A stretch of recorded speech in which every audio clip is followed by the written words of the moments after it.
There's just one section I wanted to add here before we continue on to strategies, and that is when do you use a day chart versus a 4 hour chart versus a 1 hour chart, and so on.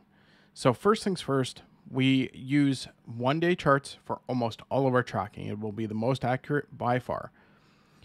That said, if you are coming to the day where you think you're going to take profits, you think you're going to make moves, you can start looking at a 4 hour chart to predict what the 1 day chart will look like.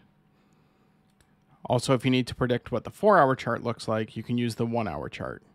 If you're looking for an overall large trend, then you may go to the week chart, but that's going to give you an overall picture, not what you need to make good decisions down the road. It's too broad, but we can start seeing indicators like, are we going into a bull market? Are we in a bear market? Just things like that. It's a very, very broad, what market am I in type chart. So you want to keep it 99.9% of the time just to the 1 day chart.